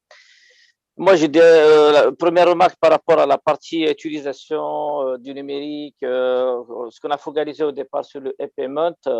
Il y a peut-être une question qui est liée peut-être au comportement. Par exemple, il y a des études comportementales qui montrent que dans les e-payment, ce n'est pas que la difficulté d'utilisation, c'est plutôt aussi le besoin quand on paye une facture de Sonergaz une fois par 3 mois, alors que Sonergaz a des agences partout, et ben les gens disent que finalement, je passe payer à côté, ça pose aucun problème. Et le plus important, le plus urgent, c'est d'avoir de l'information complète. C'est l'industrie de contenu qui fait défaut, comme disait tout à l'heure le monsieur. Vous faites un site au final pour appeler les gens, pour vous expliquer, pour vous donner des compléments d'information. Donc, il y a peut-être des priorités à faire sur cette partie-là. Donc, plutôt l'industrie du contenu dans la partie publique. Je pense qu'il y a beaucoup d'améliorations sur l'accès sur l'état civil, sur pas mal de documents. Il y a un allègement indéniable. On vit en Algérie, donc on sait que les choses se sont améliorées pendant quand même les 2 dernières décennies, indéniablement. Maintenant, c'est sur cette partie de demande d'information qu'on perd beaucoup de temps. Et sur la partie e-payment, on n'a pas la possibilité de payer tous les jours des besoins de tous les jours. Mais les besoins une fois par mois, une fois par trimestre, de l'eau, de l'électricité. On peut toujours le faire pour gagner une demi-heure, une heure de temps. Mais c'est surtout la partie e-payment qui pose problème. Et c'est cette partie-là, à mon avis, qui peut libérer un peu les initiatives et rendre service à tout l'écosystème. Ma question concerne essentiellement le maillon de la data. On n'en a pas vraiment parlé. Comment vous trouvez-vous, comment placez-vous, on en parle très peu, le secteur de la data qui se développe aussi ailleurs. Le numérique, ce n'est pas uniquement l'infrastructure, ce n'est pas uniquement de l'accès à l'information, l'édition de documents, mais c'est plutôt tout ce qu'on peut faire aussi avec. Donc, où peut-on, et on n'a pas aussi beaucoup de données là-dessus, où peut-on, je dirais, situer le marché un peu de la data, comment tirer maximum de valeur ici en Algérie. Et pour, juste entre parenthèses, le monsieur qui appelle de Chicago pour parler des besoins aussi de la diaspora, c'est aussi une question je dirais, de besoin du secteur économique. C'est une question aussi auquel beaucoup d'études, il y a des études qui sont faites, mais je pose. Il y a aussi des questions de priorité, à mon avis. On ne peut pas tout faire. On commence maintenant. Peut-être que l'idéal, c'est de commencer aussi à faire des priorités en faisant parler, en écoutant un peu les utilisateurs pour bien comprendre les besoins de chacun. Merci bien. J'espère que j'ai pas été très long. Merci. En fait, je commence pour la partie e-payment. Donc, en fait, pour les besoins de tous les jours, donc si on prend les hypermarchés et toutes les grandes surfaces, actuellement, la plupart sont équipés par les TPE. Donc, on a toujours la possibilité de payer par carte. Et aussi, on a les sites de e-commerce qui commencent. C'est vrai que c'est des sites qui assurent la livraison, mais voilà, toujours avec un paiement cash. Mais c'est une question de temps et de confiance aussi. Il faut que la loi sera mise en place, la protection du consommateur. Il y a des couches qu'il faut mettre en place pour essayer de vraiment développer la chose, mais je pense que c'est en cours de développement. Pour la data, en fait, la data en Algérie, donc je pense que bon, il y a tout ce qui est data gouvernementale qui est disponible soit au niveau de l'ONS ou là au niveau, par exemple, de l'état civil. Il y a des choses qui restent confidentielles, mais le reste, je pense qu'il y a un problème d'accès à la data. Donc, on n'a pas un truc de open data où tout le monde peut avoir accès aux données. Pour les données des achats, par exemple, un site comme Webknis, je suppose que c'est un site qui pourra être une mine d'or en termes d'informations sur les tendances d'achat des Algériens, qu'est-ce qui intéresse les Algériens, mais ça reste de la donnée privée qui peut être vendue par les gens qui ont le site si on veut faire de l'analyse approfondie sur vu la nature du site et le nombre de visites et le taux de rebond à l'intérieur du site, ainsi de suite. Donc ça, c'est un point effectivement qui fait défaut en Algérie, où je peux chercher des datas, avoir de l'information sur tel ou tel domaine. C'est un point que je vous accorde. Il y a un manque important. La dernière question, c'était quoi? C'était par rapport à la priorisation des besoins, en fait. Donc, est-ce qu'on commence on parle de Taïba, on ne peut pas tout faire en même temps. Donc, il faut quand même qu'on fasse des études auprès des utilisateurs, faire parler un peu. Oui. Dirais, voilà. En fait, le problème, c'est qu'en Algérie, c'est qu'on a tardé à faire beaucoup de choses. Et du coup, tout est prioritaire. Donc, du coup, on se retrouve dans l'obligation de tout faire. Et c'est pour ça qu'on essaye de faire, mais pas très bien faire. Donc, c'est pour ça qu'on a toujours des insuffisances. Mais pour moi, toujours, je dis qu'on commence et on améliore. C'est mieux que de toujours exiger l'excellence dès le début. C'est comme un produit MVP et on avance. Donc, je pense qu'il faut commencer et donner la dynamique aux différents chantiers pour avancer. Il y a beaucoup de rencontres dans le terrain. Des fois, je dis, je ne souhaiterais pas être à la place de gens qui décident sur des projets où ils ont un problème de ressources humaines, de budget, d'avoir de bons project managers. C'est pas évident. Des fois, on a l'impression que c'est facile, mais quand on va aller dans le terrain, la réalité dans le terrain est difficile, surtout avec tout ce qui est réglementation qui existe, avec les contraintes du public, les lois, les marchés, la ressource humaine. Sur le terrain, il y a beaucoup de problèmes, il faut le dire. Mais dans tous les cas, je pense qu'il faut faire avec et essayer d'avancer. Exactement. Merci. Merci à vous. Pour ces éléments de réponse, alors juste pour continuer en fait dans la réponse à M. Rachid, donc il y a un think tank en fait algérien qui s'appelle CAR. On a la dernière fois en fait invité M. Mohamed Touazi. Donc ils ont en fait un tableau de bord numérique qui est la première plateforme numérique qui regroupe en fait les données enfin des informations sur l'économie algérienne qui provenant de sources officielles. Donc j'ai mis en fait l'URL dans Merci beaucoup. En fait, regardez, voir, il y a pas mal de données et des statistiques qui sont de sources officielles. Je passe la parole à M. Tarek. Il peut intervenir et poser sa question. Bonjour Ahmed, merci beaucoup pour ce que tu fais déjà hein, au sein de ce groupe. Je trouve que en toute sincérité, vous faites un travail formidable et effectivement, on a besoin de le dire à un moment donné hein, dans toutes les langues.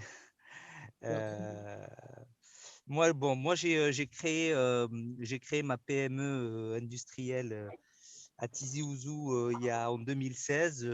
J'ai effectivement fait face à toutes les difficultés possibles et imaginables qui sont voilà le parcours du combattant dans l'environnement des affaires que toutes les PME et tous les jeunes affrontent. Tarek, le son est un peu faible, si tu peux augmenter un petit peu le son. Ah, d'accord. Ma question par rapport à digital, c'est quelle est la vision que vous avez par rapport au développement du e-commerce en Algérie? Est-ce qu'aujourd'hui, il y a une maturité de la part des organisations, je veux dire des entreprises pour aller sur du e-commerce? D'accord. En fait c'est une question qui est en fait les entreprises.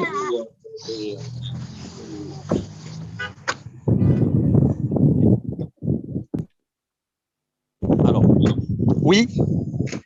Alors le son juste. Alors j'ai dit que le e-commerce en fait c'est lié au marché. Ça veut dire que actuellement est-ce qu'on peut dire qu'il y a un vrai potentiel? Oui. Mais pas immédiatement. Ça veut dire qu'il y a une culture de e-commerce à promouvoir. Il y a tout l'écosystème de e-payment et la loi du e-commerce aussi qu'il faut vraiment alléger, qui est un peu complexe. Il faut protéger le consommateur. Il y a plein de choses qu'il faut mettre en place. Mais je dirais que l'étape initiale a commencé avec tout ce qui est marketplace et sites d'annonces qui sont, je dirais, la version 0 de l'e-commerce, puisque je mets un produit en ligne, il y a des gens qui consultent, qui recherchent, qui commandent, je livre, mais à la fin, j'ai le paiement qui est fait généralement en cash. Je pense qu'on peut aller vers une évolution de ce schéma, et ce schéma le Covid a vraiment fait avancer ce schéma. Vraiment, on a gagné pour moi de 2 à 3 ans, puisque les gens ont eu cette culture par la force des choses, que ce soit les commerçants, les commerces ou même les citoyens pour commander des produits de chez eux. Là, les sociétés de livraison, on voit que ça se développe, c'est important dans la partie logistique. Maintenant, pour moi, il y a 2 couches qu'il faut développer. Il y a tout ce qui est e-payment en termes de culture et moyens. Il y a aussi l'aspect légal où la loi du e-commerce doit être vraiment simplifiée de telle façon qu'on peut garantir la protection des droits des consommateurs et que les règles soient très claires. Pour, par exemple, si je reçois demain un bien défectueux, je dois avoir le droit de l'échanger, je dois avoir quelqu'un qui peut me défendre, ainsi de suite. Mais je pense que la tendance, on va aller inévitablement vers le e-commerce, c'est une question de temps. Maintenant, reste la vitesse, tout dépendra de l'écosystème et des efforts qui seront faits pour améliorer et accélérer les choses. Très bien. Merci beaucoup pour la réponse. Merci. Merci. Alors, je vais juste relire en fait les remarques de M. Bokhalfa Yassi, qui a intervenu tout à l'heure. En fait, c'est le président du cluster d'énergie en Algérie. Donc, je relis: Diaspora can share experience with local players to develop new ideas and new practices. Look for local partners to initiate business and push toward new ways. Maintain a strong relationship with local player. Develop a relationship between professional organizations from diaspora to local organization and vice versa. By these relationships and businesses, our diaspora will accelerate local reforms. Donc, c'est à peu près en fait les points, quelques points en fait de M. Bokhalfa Yassi pour accélérer le changement en fait en local à l'aide de la diaspora. Donc, sachant que M. Bokhalfa Yassi, c'est le président du cluster d'énergie en Algérie. Donc, il a mis en fait son site web et son email sur le chat si vous voulez le contacter par la suite. Je passe la main à Madame Fatoum Mihoubi pour qu'elle intervienne et poser sa question. Oui, salam alaikum. Salam. Alors, je m'appelle Fatoum et je vous appelle de France. Alors, en fait, j'ai une question, mais en deux parties. Alors, ça ne concerne pas les salariés, mais ça concerne plutôt les entreprises. Alors, je voulais savoir au niveau des entreprises, selon vous, quels besoins et quelles priorités au niveau du digital et de la transformation, donc de la conduite du changement, en interne, je parle, les entreprises auraient besoin. Et la deuxième partie de ma question, donc c'est toujours lié aux entreprises, mais là, c'est tourné vers les salariés. Selon vous, quelles compétences et aussi aspects du numérique il faudrait développer chez les salariés? Et si pour vous, il y a des secteurs privilégiés à cibler? Parce que, en fait, je repense à ce que vous avez dit tout à l'heure. Vous parliez d'Alger et la difficulté de trouver des bons développeurs. Donc, quand vous dites bons développeurs, ce n'est pas le problème finalement de trouver des développeurs, mais c'est de trouver des développeurs qui répondent aux réalités du terrain. Donc, j'ai l'impression qu'il y a aussi un problème de formation dans les entreprises. Donc, c'est pour ça que je vous pose ces questions-là. Voilà. Merci. Alors, pour la première question, en fait, les entreprises algériennes, en fait, on ne peut pas les classer au même niveau, par exemple, de digitalisation. On a des secteurs comme les multinationales, les banques, les assurances, Sonatrach. Donc ça, c'est un certain niveau des opérateurs mobiles. Donc ça, on a un certain niveau de digitalisation. Après, on a tout ce qui est groupe industriel privé aussi. C'est un niveau un peu moins développé, mais qui est relativement acceptable. Puis, on a les PME. Donc, dans toutes ces entreprises, il y a différents niveaux de digitalisation. Des entreprises déjà qui ont un problème de gestion en interne, qui n'ont même pas d'ERP. Des fois, le problème dépasse le logiciel. Donc, c'est tout ce qui est process de gestion, mise en place de process et de postes de travail. Et donc, des fois, il y a un problème de management à l'intérieur avant de parler de IT ou de digitalisation. Donc, mais ce qui est clair, c'est que de plus en plus, avec la concurrence, avec le contact avec à l'étranger, avec des partenaires, donc toutes les entreprises sont dans l'obligation de se mettre au digital et d'investir soit en termes d'outils, de technologie et de ressources humaines. Donc, là, en Algérie, on a différents niveaux. On peut avoir vraiment des sociétés à l'image, par exemple, des opérateurs télécoms qu'on pouvait, par exemple, qui sont dans les normes internationales. Là, les banques, où tout dépend de, parce que c'est une banque privée, étatique, Là où on a le privé ou une banque étrangère, toujours, généralement, on les trouve dans un niveau acceptable ou même avancé. Maintenant, reste le travail, je pense, il est dans tout ce qui est groupe industriel privé et les PME. Là, il y a un effort à faire. Il y a beaucoup de choses que, soit les boîtes qui développent des produits, soit du logiciel ou même avec les tendances actuellement mobiles, GPS, tout ça, on peut aussi leur proposer des choses. Donc, c'est une question aussi du marché et qu'est-ce qu'il offre. Donc, pour moi, le besoin, il est là, il est énorme. Donc, il y a beaucoup de choses à faire, mais il y a des paramètres qui sont les prix, les investissements, le climat économique et la crise actuelle. Par exemple, la crise qu'on vit actuellement n'encourage pas forcément les gens, les boîtes ou les entreprises à investir. Maintenant, pour la ressource humaine, en fait, pour moi, c'est vrai que la spécialisation, quand on parle des informaticiens, la spécialisation, elle est importante, mais pour moi, en 2021, ça ne pose pas un grand problème. Les technologies changent vite. On peut être sur une techno en 2021, en 2022, on a une nouvelle technologie, il faut la maîtriser. Donc, il y a beaucoup de moyens d'adaptation, de formation en ligne, de pouvoir échanger. Donc, il y a beaucoup de possibilités de se mettre à jour. Donc, pour moi, si on a vraiment de la ressource humaine compétente, la spécialisation ou le changement de techno ou de domaine est facile si on met les moyens, soit former les gens. Il y a des centres de formation en Algérie qui sont spécialisés aussi. Pas dans tous les domaines, mais on a des boîtes qui donnent des centres de formation qui font des formations dans le digital, soit dans l'IT, développement.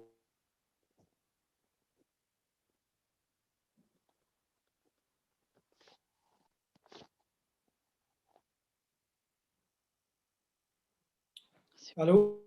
Oui, allô? Coupure. Et je Oui, pense je qu'on a l'entends. perdu Yazid. Yazid a été un peu coupé, donc on attend en fait son retour.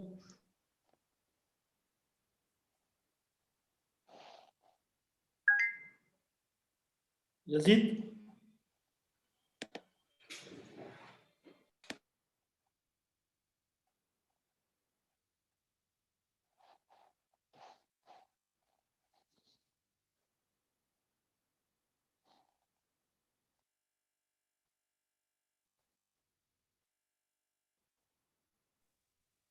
Désolé, il y avait désolé, il y avait une déconnexion. Donc, je ne sais pas à quel niveau la connexion a été interrompue.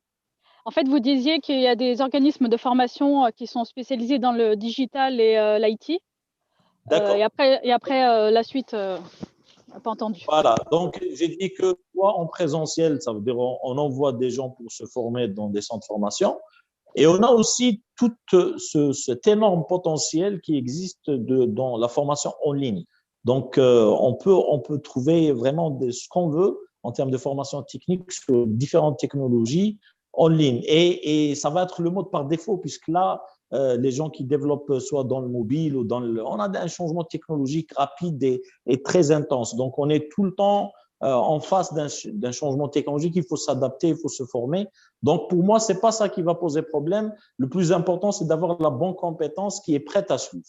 Donc, ça, c'est sur la partie technique. Il y a d'autres métiers qui doivent se transformer. Par exemple, toutes les équipes qui travaillent dans le marketing et le commercial doivent s'orienter vers tout ce qui est marketing digital, vers la présence sur les réseaux sociaux, le community management, la réputation, c'est-à-dire toute cette partie digitale et les nouveaux moyens de vente, de paiement, de marketing, de commerce. Il faut une conversion vers ça. Et je pense qu'il y a un vrai potentiel pour les gens qui ont des compétences sur ça, soit pour coacher, pour donner des formations, soit pour travailler, pour vraiment donner de la valeur dans ce domaine. Je ne sais pas ce que j'ai répondu. Oui, j'aimerais savoir en fait si c'est possible de vous contacter pour approfondir la question de la formation justement. Oui, bien sûr. En fait, la présentation vous sera envoyée, mais il y a mon email à la fin. Au dernier slide, vous pouvez me contacter, il n'y a pas de souci. D'accord, Inch'Allah. Je vous remercie. Bien. Donc, je vous informe que je vais en fait, après l'accord de Yazid, bien sûr, je vais envoyer en fait sa présentation pour tous les participants. Et aussi en fait le replay qui sera en fait envoyé à tout le monde. Donc, je crois en fait qu'on est arrivé un petit peu à la fin de ce webinaire qui était riche d'informations, d'interactions. Donc, je vous remercie beaucoup. Merci beaucoup à Yazid Agdal en fait de son temps, de sa présentation, de sa disponibilité. Je remercie aussi tous les participants de leurs questions, de leur interaction. Donc, j'espère en fait que ça a été utile pour la diaspora et aussi pour les Algériens qui sont en Algérie. Voilà, donc Algerian Business Club vous donne en fait rendez-vous le mois prochain pour 2 autres webinaires, un dans la logistique et un autre en fait c'est une autre success story qui va nous raconter son succès en Algérie et les problèmes qu'il a surmontés pour créer son business. Donc merci beaucoup. Je vous souhaite en fait une bonne fin de journée et je vous dis à la prochaine, Inch'Allah. Au revoir. Merci à vous. Comme ça, assalamu alaikum.